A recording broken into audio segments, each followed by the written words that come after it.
प्यारे बच्चों, आपका दिन मंगलमय हो। अगर आप नए हैं तो चैनल को सब्सक्राइब कर लें। आज हम शुरू करेंगे जनसंचार माध्यम पाठ का अगला पाठ, जनसंचार माध्यमों का प्रभाव, यानी क्या प्रभाव पड़ता है। आज के संचार प्रधान समाज में जनसंचार माध्यमों के बिना हम जीवन की कल्पना भी नहीं कर सकते। हमारी जीवन शैली पर जनसंचार माध्यमों का जबरदस्त असर देखने को मिलता है। अखबार पढ़े बिना हमारी सुबह नहीं होती। जो अखबार नहीं पढ़ते वे रोजमर्रा की खबरों के लिए रेडियो या टीवी पर निर्भर रहते हैं। हमारी महानगरीय युवा पीढ़ी समाचार और सूचनाओं के आदान प्रदान के लिए इंटरनेट का उपयोग करने लगी है। खरीद फरोख्त यानी खरीदने और बेचने के हमारे फैसलों तक पर विज्ञापनों का असर साफ देखा जा सकता है। यहाँ तक कि शादी ब्याह के लिए भी लोगों की अखबार या इंटरनेट के मैट्रिमोनियल पर निर्भरता बढ़ने लगी है। टिकट बुक कराने और टेलीफोन का बिल जमा कराने से लेकर सूचनाओं के आदान प्रदान के लिए इंटरनेट का इस्तेमाल बढ़ा है। इसी तरह फुर्सत के क्षणों में टीवी, सिनेमा पर दिखाए जाने वाले धारावाहिकों और फिल्मों के जरिए हम अपना मनोरंजन करते हैं। अपनी सेहत से लेकर धर्म अध्यात्म तक के बारे में जानकारी जनसंचार माध्यमों से मिल रही है। आप माने या न माने, जनसंचार माध्यम आज एक उत्पाद की तरह हमारे घरों में घुस आए हैं। वे हमारी जीवन शैली को प्रभावित कर रहे हैं और हम उन्हें चाहते हुए भी रोक नहीं सकते।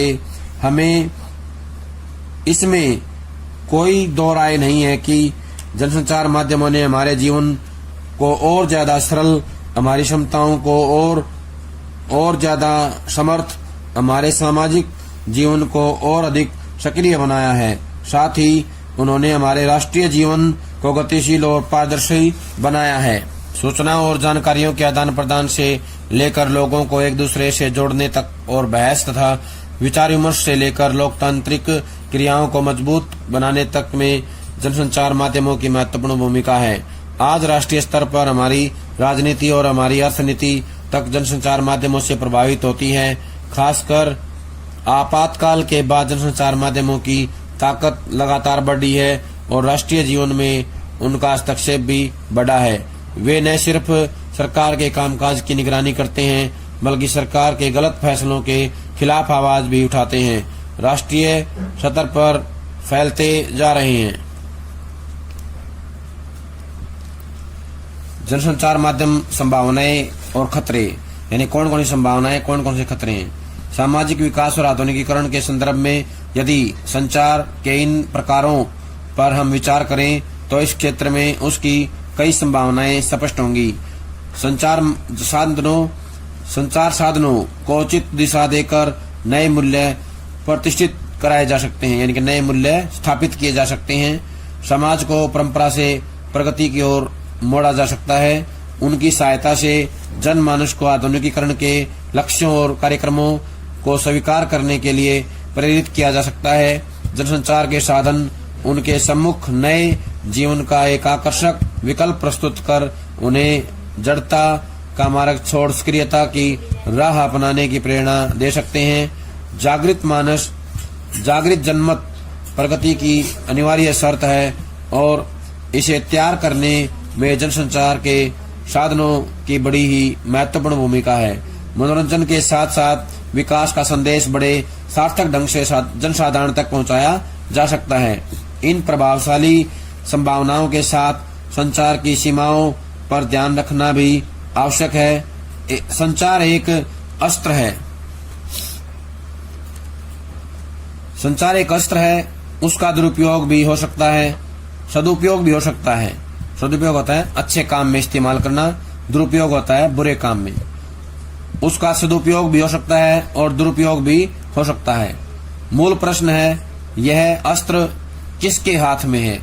क्या उनमें इन साधनों का कल्पनाशील और सार्थक उपयोग करने की कितनी क्षमता है? दूसरे शब्दों में, इन साधनों का उपयोग कौन, किस उद्देश्य से और कितनी क्षमता से कर रहा है? कुछ हाथों में यदि संचार प्रगति का प्रेरक बन सकता है तो दूसरे हाथ उसे परंपरा का पोषक बना सकते हैं। उनका उपयोग देश का ध्यान महत्वपूर्ण समस्याओं से हटाकर अर्थहीन प्रश्नों में उलझाए रखने के लिए भी किया जा सकता है। कभी कभी संचार प्रगति का स्थान ले लेता है। वास्तविक प्रगति कम होती है पर उसे और काल्पनिक प्रगति को संचार के साधन इतने आकर्षक ढंग से प्रस्तुत करते हैं कि जनता शब्दों के मोह के इंद्रजाल में दिशा भ्रमित हो जाती है, यानी कि भटक जाती है। इसके विपरीत अयोग्य संचारकर्ता आशायुक्त संदेशों को कल्पनाहीन तथा अनाकर्षक ढंग से प्रस्तुत कर उनकी हत्या कर सकते हैं। संचार वस्तुतः दुधारी अस्त्र है जिसका उपयोग बड़ी ही सावधानी से होना चाहिए। ये जो है प्रोफेसर श्यामचंद्र दुबे के भाषण पर आधारित पुस्तिका संचार और विकास, प्रकाशन विभाग, सूचना और प्रसारण मंत्रालय, नई दिल्ली से साभार लिए गए हैं। इस तरह फैलते जा रहे भ्रष्टाचार, मानवाधिकार हनन और सांप्रदायिकता जैसे मामलों को जनसंचार माध्यमों ने लगातार उठाया है और लोगों को जागरूक बनाने की कोशिश की है। हाल में वर्षों में स्टिंग ऑपरेशन के जरिए सामने आया तहलका कांड हो या ऑपरेशन दुर्योधन या चक्रव्यूह, सबने यही साबित किया है कि यदि चाहे तो जनसंचार माध्यम सत्ता के शिखर को भी हिला सकते हैं। लेकिन जनसंचार माध्यमों के कुछ नकारात्मक प्रभाव भी हैं। अगर सावधानी से इस्तेमाल न किया जाए तो लोगों पर उनका बुरा प्रभाव पड़ता है। सबसे पहली बात तो यह है कि सिनेमा और टीवी जैसे जनसंचार माध्यम काल्पनिक और लुभावनी कथाओं के जरिए लोगों को एक नकली दुनिया में पहुंचा देते हैं जिसका वास्तविक जीवन से कोई संबंध नहीं होता। इस कारण लोग उसके वैसे ही व्यसनी बन जाते हैं जैसे किसी मादक पदार्थ के। नतीजा यह होता है कि वे अपनी वास्तविक समस्याओं का समाधान काल्पनिक दुनिया में ढूंढने लगते हैं। इससे लोगों में पलायनवादी प्रवृत्ति पैदा हो जाती है। पलायनवादी होता है मुसीबत को देख के भाग खड़े होना। जनसंचार माध्यमों खासकर सिनेमा पर यह आरोप भी लगता रहा है कि उन्होंने समाज में हिंसा, अश्लीलता और असामाजिक व्यवहार को प्रोत्साहित करने में अगुवा की भूमिका निभाई है। हालांकि विशेषज्ञों का ये मानना है कि जनसंचार माध्यमों का लोगों पर इतना वास्तविक प्रभाव नहीं पड़ता जितना कि उसके बारे में समझा जाता है। लेकिन जनसंचार माध्यमों के प्रभाव को लेकर कुछ धारणाएं इस तरह हैं। जनसंचार माध्यम लोगों के व्यवहार और आदतों में परिवर्तन के बजाय उनमें थोड़ा बहुत फेरबदल और उन्हें और ज्यादा मजबूत करने का काम करते हैं। इसी तरह यह माना जाता है कि जनसंचार माध्यमों का उन लोगों पर अधिक प्रभाव पड़ता है जो किसी चीज के प्रति प्रतिबद्ध नहीं है या अनिश्चय में है। जनसंचार माध्यमों का प्रभाव तब और अधिक बढ़ जाता है जब लगभग सारे माध्यम एक ही समय में एक ही बात कहने लगते हैं। साथ ही जब वे कई मुद्दों के बजाय किसी एक मुद्दे को बहुत अधिक उछालने लगते हैं और बार बार उन्हीं संदेशों, छवियों, विचारों को दोहराने लगते हैं, तब भी उसका गहरा प्रभाव पड़ता है। आप अक्सर देखते होंगे कि अखबारों और टेलीविजन चैनलों में किसी खास खबर या मुद्दे को जरूरत से ज्यादा उछाला जाता है, जबकि कुछ अन्य मुद्दों और खबरों को बिल्कुल जगह नहीं मिलती है। यह देखा गया है कि अक्सर उन मुद्दों और सवालों को अधिक उछाला जाता है जिनसे समाज के ताकतवर वर्गों के हित जुड़े हुए हैं या जो निहायत सतही और अनावश्यक हैं। इसके साथ ही अक्सर उन मुद्दों और सवालों को नजरअंदाज किया जाता है जिनका संबंध व्यापक जनसमुदाय, खासकर समाज के कमजोर वर्गों से होता है। पिछले 1-1.5 दशक में भारत में कई ऐसे मौके आए जब जनसंचार माध्यमों ने उन मुद्दों को खूब हवा दी जो कहीं न कहीं बहुसंख्यकों या समाज के ताकतवर वर्गों के हितों से जुड़े हुए थे। जनसंचार माध्यमों के प्रभाव के संदर्भ में यह सवाल भी बहुत महत्वपूर्ण है कि उन पर किसका नियंत्रण है। यह सवाल इसलिए महत्वपूर्ण है कि जनसंचार माध्यमों का संबंध सार्वजनिक हित से जुड़ा हुआ है। उनसे यह अपेक्षा की जाती है कि वे सार्वजनिक हित को आगे बढ़ाएंगे लेकिन यह एक तथ्य है कि अधिकांश जनसंचार माध्यमों पर कंपनियों या व्यक्तियों का स्वामित्व है। वे उन्हें सार्वजनिक हित से ज्यादा अपने व्यावसायिक मुनाफे को ध्यान में रखकर संचालित करते हैं। इसका सीधा असर जनसंचार माध्यम की अंतर्वस्तु पर पड़ता है। कई मौकों पर विज्ञापनदाताओं के हितों को प्राथमिकता दी जाती है। इसके लिए तथ्यों के साथ तोड़ मरोड़ तथा सच्चाई को छुपाने की कोशिश की जाती है। मीडिया के जरिए लोगों को एक खास तरह की जीवन शैली में भी ढलने की कोशिश की जाती है, यानी कि लोगों को एक खास तरह की जीवन शैली में डाल दिया जाता है, डालने का प्रयास किया जाता है। बहुतेरे विश्लेषकों का मानना है कि उपभोक्तावाद के विकास और फैलाव में जनसंचार माध्यमों की सबसे महत्वपूर्ण भूमिका है। फैशन से लेकर खान पान तक में लोगों की रुचियों और आदतों को बदलने में जनसंचार माध्यमों की भूमिका देखी जा सकती है। खासकर बच्चों और युवाओं पर जनसंचार माध्यमों के जरिए पेश की जा रही आधुनिक उपभोक्तावादी जीवन शैली का गहरा प्रभाव पड़ रहा है। कुल मिलाकर यह कहा जा सकता है कि जनसंचार माध्यमों ने जहां एक और लोगों को सचेत और जागरूक बनाने में अहम भूमिका निभाई है, वहीं उसके नकारात्मक प्रभावों से भी इनकार नहीं किया जा सकता। यह भी स्पष्ट है कि जनसंचार माध्यमों के बिना आज सामाजिक जीवन की कल्पना नहीं की जा सकती। ऐसे में यह जरूरी है कि हम जनसंचार माध्यमों से प्रसारित और प्रकाशित सामग्री को निष्क्रिय तरीके से ग्रहण करने के बजाय उसे सक्रिय तरीके से सोच विचार करके और आलोचनात्मक विश्लेषण के बाद ही स्वीकार करें। एक जागरूक पाठक, दर्शक और श्रोता के बतौर हमें अपनी आंखें, कान और दिमाग हमेशा खुले रखने चाहिए। कहने का आशय है कि हमें पूरी तरह से सजग रहते हुए अपनी पूरी बुद्धि का इस्तेमाल करते हुए जो है जनसंचार माध्यमों का इस्तेमाल करना चाहिए। लिपि से मुद्रण तक का सफर। लिपि का आविष्कार संचार के क्षेत्र में दूसरी बड़ी क्रांति थी। ध्वनि पर अवलंबित लिपि के विकास के पूर्व मानव ने भाषा के अतिरिक्त अभिव्यक्ति के कई अन्य माध्यमों के प्रयोग किए थे। चित्रलिपि या पिक्टोग्राफी इसी तरह का एक प्रयोग था। यह लेखन विधि चित्रों की एक श्रृंखला द्वारा किसी घटना या स्थिति का स्वरूप प्रस्तुत करती थी। चित्रलिपि भाषा से जुड़ी नहीं होती, इसलिए उसकी मौखिक अभिव्यक्ति किसी भी भाषा में संभव होती है। आवश्यक होता है चित्र को समझना। प्रागैतिहासिक मानव ने संसार के विभिन्न भागों में इस लेखन शैली का प्रयोग किया। पिक्टोग्राफी के कुछ शब्द रूपों ने विकसित होकर ऑडियोग्राफी का रूप लिया। यह चित्रलिपि का संवर्धित रूप था और उसमें स्थितियों और घटनाओं के प्रस्तुतिकरण के साथ साथ अमूर्त विचारों की अभिव्यक्ति की असीमित शक्ति भी थी। प्रतीक अब केवल वस्तुओं और स्थितियों का चित्रण नहीं करते थे, वे उनसे संबंधित विचारों और संबंधों को भी अभिव्यक्त करते थे। चित्रलिपि में छोटा सा वृत्त सूर्य का प्रतिनिधित्व करता था। ऑडियोग्राफी में संदर्भ के अनुसार उससे ताप, प्रकाश और दिन का बोध भी होने लगा। इस लिपि में भी प्रस्तुत प्रतीक और उसके बोले हुए में प्रत्यक्ष संबंध नहीं था। चित्रलिपि की तरह यह भी भाषा संबद्ध नहीं थी।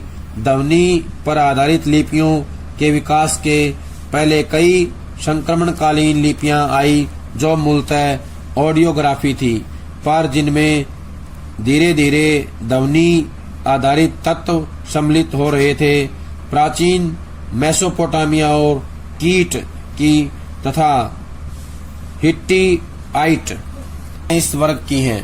लिपियों के विकास के अगले चरण और भी महत्वपूर्ण थे। एक और लोगोग्राफी का विकास हुआ जिसमें प्रत्येक शब्द के लिए एक स्वतंत्र चिन्ह था। इस लिपि को शब्द लेखन भी कह सकते हैं। दूसरी धारा थी ध्वनियों के आधार पर लिपियों के विकास की, जिसका चरम उत्कर्ष अक्षरों के आविष्कार में हुआ। इन लिपियों ने लेखन के स्वतंत्र रूप का अंत कर उसे केवल भाषा के व्यक्ति का एक माध्यम बना दिया। इस क्रांति के प्रभाव बड़े व्यापक थे। लिपि विहीन भाषाओं ने ज्ञान विज्ञान के परंपरा का वहन किया था। उनमें साहित्य के विभिन्न रूपों की रचना हुई थी और सूक्ष्म दार्शनिक चिंतन भी किया गया था। उस साहित्य को स्थायित्व देने में कठिनाइयां थी। लिपि ने उन्हें बड़ी मात्रा में दूर किया। पत्तों, मिट्टी की पतली ईंटों, पत्थर, चमड़े, वस्त्र आदि पर लिखकर मनुष्य ने अपने संचित ज्ञान को आने वाली पीढ़ियों के लिए बचाने का यत्न किया, यानी प्रयास किया। लिपि एक रहस्यमय और चमत्कारी शक्ति थी जिस पर अधिकार रखने वाले थोड़े से लोगों को समाज में ऊंचा स्थान मिला। इस तरह ज्ञान एक छोटे से वर्ग के हाथ में आ गया जिसने उसका उपयोग बहुत कुछ अपने हितों में किया। यह दूसरी बात है कि आगे चलकर इसी ज्ञान का व्यापक प्रसार हुआ। यह स्थिति संसार की चौथी क्रांति ने बदली, जिसे कागज और मुद्रण की संयुक्त क्रांति मानना उचित होगा। कागज का आविष्कार मुद्रण के आविष्कार के बहुत पहले हो गया था, पर क्रांतिकारी सामाजिक परिणाम उसी समय स्पष्ट हुए जब कागज और छपाई का मिलन हुआ। कागज के आविष्कार का श्रेय चीन के साई लुन को दिया जाता है।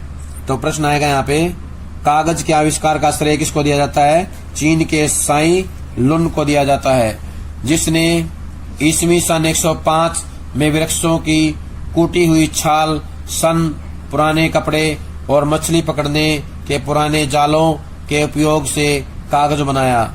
500 वर्षों तक यह शिल्प चीन में ही रहा। 7वीं सदी के आरंभ में यह कला जापान पहुंची और बौद्ध भिक्षुओं ने मलबरी वृक्ष की छाल से कागज बनाना आरंभ किया। तो प्रश्न आएगा, बौद्ध भिक्षुओं ने किससे कागज बनाया? मलबरी वृक्ष की छाल से। किससे बनाया? मलबरी वृक्ष की छाल से। और जापान में ये कला कब पहुंची? 7वीं शताब्दी के आरंभ में। कब पहुंची? 7वीं शताब्दी के आरंभ में। इसी देश में सन 770 में सांचो से मुद्रण आरंभ हुआ। साम्राज्ञी शोटोकू की आज्ञा से 10 लाख प्रार्थना पत्र छापे गए। प्रश्न आएगा यहाँ पे, किसकी आज्ञा से 10 लाख प्रार्थना पत्र छापे गए? तो बताना है साम्राज्ञी शोटोकू की आज्ञा पर। इस योजना को पूरा करने में 6 वर्ष का समय लगा। ज्ञान को सर्वसुलभ बनाने की क्रिया का आरंभ इसी प्रकार के प्रयत्नों से हुआ। धीरे धीरे छपाई के प्राथमिक रूप संसार के दूसरे भागों में ही पहुंचे। कागज बनाने की कला वहां पहले ही जा चुकी थी। चल टाइप के आविष्कार ने मुद्रण को नया स्वरूप दिया। इसका श्रेय जर्मनी के गुटेनबर्ग को दिया जाता है। तो प्रश्न आएगा, मुद्रण का आविष्कार किसने किया? जर्मनी के गुटेनबर्ग ने। किसने किया? जर्मनी के गुटेनबर्ग ने, जिसने सन 1400 और 1468 के बीच चल टाइप का आविष्कार किया। चल टाइप का आविष्कार किसने किया? गुटेनबर्ग ने किया, जर्मनी के। कब किया? सन 1400 और 1468 के बीच में। उसकी 428 पंक्तियों की बाइबिल, गुटेनबर्ग बाइबिल को कई विद्वान दुनिया की पहली छपी हुई पुस्तक मानते हैं। वैसे यह दावा दूसरी पुस्तकों के लिए भी किया गया है। संभवतः सन 1300 के आसपास छपी एक कोरियाई धार्मिक पुस्तक अब तक उपलब्ध पुस्तकों में सबसे पुरानी है। तो उपलब्ध पुस्तकों में सबसे पुरानी कौन सी है? कोरियाई धार्मिक पुस्तक। कौन सी है? कोरियाई धार्मिक पुस्तक। ये कब छपी थी? 1300 के आसपास। कब थी? 1300 के आसपास छपी थी। इस पुस्तक में चल टाइप का उपयोग नहीं हुआ था। मुद्रण के आविष्कार से पुस्तकों और समाचार पत्रों के प्रकाशन का रास्ता खुला। इस तरह ज्ञान के प्रसार और स्थायित्व की संभावनाएं बढ़ी। ज्ञान अब तक एक छोटे से वर्ग के हाथ में था। पुस्तकों और समाचार पत्रों ने उसका दायरा बढ़ाया और वह क्रमशः सर्वसुलभ होने लगा। मुद्रण की क्रांति विचारों की क्रांति की शुरुआत थी, यानी कि क्रांति जो है विचारों की क्रांति कब से आई? मुद्रणी क्रांति से। कहां से आई? मुद्रणी क्रांति जो है विचारों की क्रांति की शुरुआत थी। प्रोफेसर श्यामचरण दुबे के भाषण पर आधारित पुस्तिका संचार और विकास प्रकाशन विभाग सूचना और प्रसारण मंत्रालय नई दिल्ली से साभार, यानी कि श्यामचरण दुबे के भाषण पर आधारित पुस्तिका से ये जो अंश लिया गया है। प्यारे बच्चों, ये था हमारा पाठ 1 जनसंचार माध्यम। इस पे जो है सभी का हमने पढ़ा।